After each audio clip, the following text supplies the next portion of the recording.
Nehemiah Kids! How's everybody doing tonight? We're back to do some more resurrection eggs with you. Show them the resurrection eggs, Elizabeth. Remember the resurrection eggs?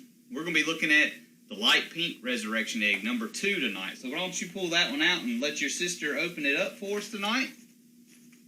And let's see what's in there. What is it, Abigail? 3 pieces of silver. How about show everybody those pieces of silver?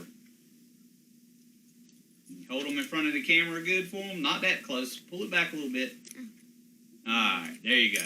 All right, tell everybody hey again. Hey. Hey. So those 3 little pieces of silver, they help to tell us what the night's story is going to be about, don't they? Can you guess what that story might be? Have you ever heard, what do you think it is? When Jesus' disciple, Judas, wanted to betray him. Yeah, that's right. For 30 pieces of silver. For 30 pieces of silver, that's right. He betrayed Jesus for 30 pieces of silver. So that's what those little pieces of silver coin remind us about, is the night that Jesus was betrayed by Judas for 30 pieces of silver. Let's read about it in God's Word. Matthew chapter 26, verses 14 through 16 say, Then one of the 12, whose name was Judas Iscariot, went to the chief priest and said, What will you give me if I deliver him over to you?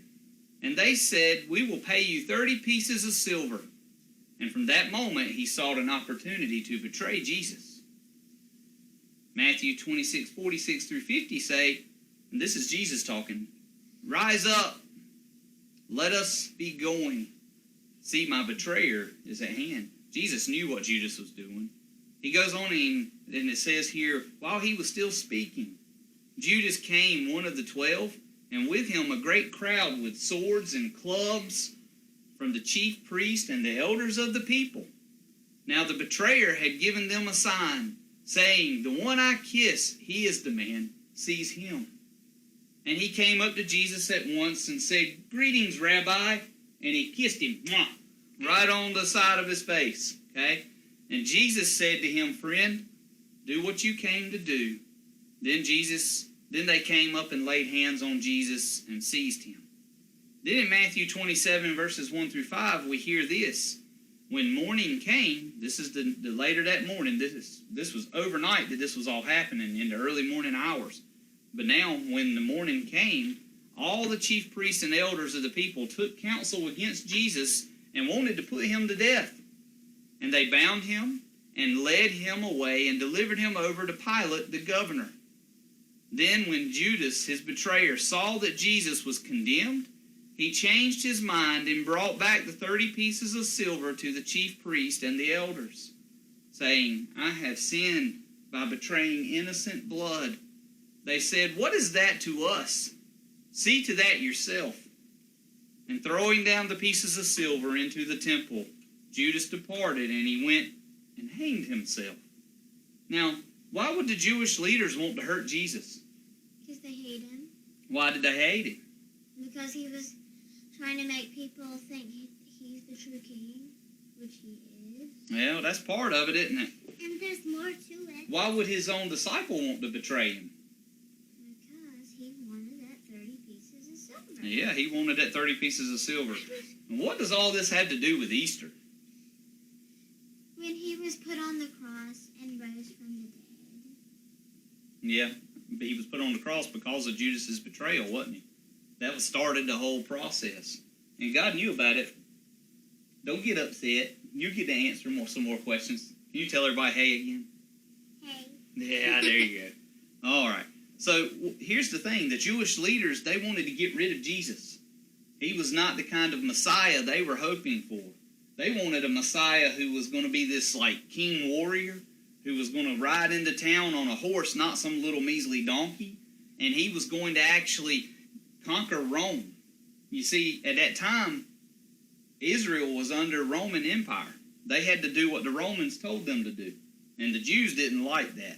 So they wanted a Messiah who was going to come and conquer Rome and free them from that slavery that they had to Rome. But that wasn't God's plan. That wasn't why Jesus came. He came to free them from slavery. but not from the slavery to Rome. Jesus came as a man. He came peaceful and humble and full of all of God's love and mercy. He came to teach us what true love was all about and what true life and goodness can be when the Father in heaven gives it to us. Okay? So we experience the best of God's love and His goodness in Jesus.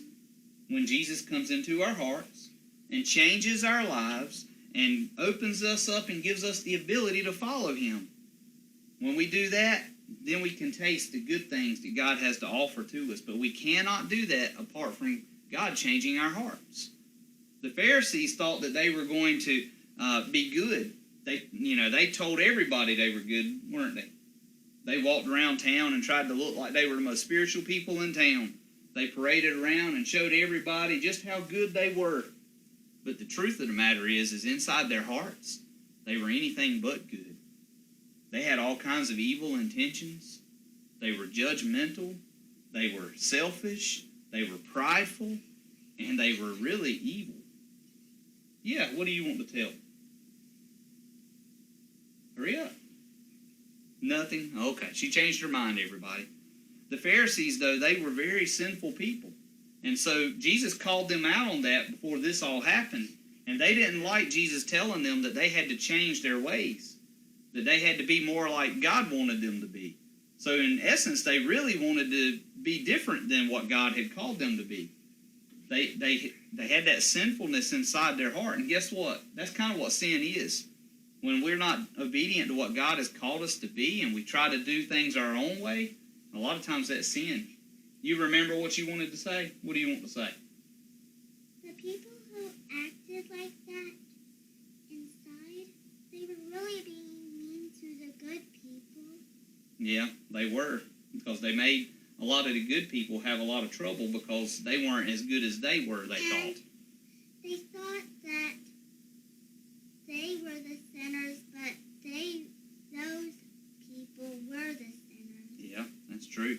So here's the lesson. You know what the lesson is? Jesus taught them that what's on the outside, that's not that important.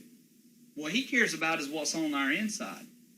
And the most important thing we can have on our inside is Jesus Himself. He's the one who wants to change us. He's the one who wants to love us. And we need to have His power on our inside, don't we? And that's what that's all about. And Judas, when he come along, Judas was one of Jesus' trusted disciples. And guess what? He decided to trade everything that he had with Jesus, all the love that he had for Jesus, for 30 little pieces of silver. No, that's not much, is it? That's really sad. He wanted to be respected by these Pharisees. They made him feel like he needed to be that way, and that wasn't what he was about at all.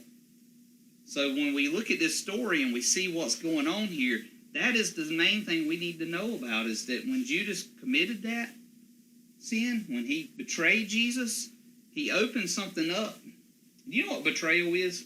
Let's ask that question. What is it when someone betrays someone? It's like when they tell you that they're gonna do something, and then they don't do it, and then don't ever talk to you about it. Well, yeah, that's something like that. It's when someone lies to you for the effort of trying to pretend to be something that they're not, like a friend, when really they're your enemy. Right? That's kind of what betrayal is. So Judas wanted to betray Jesus. What is it, Elizabeth? Like if one of your friends,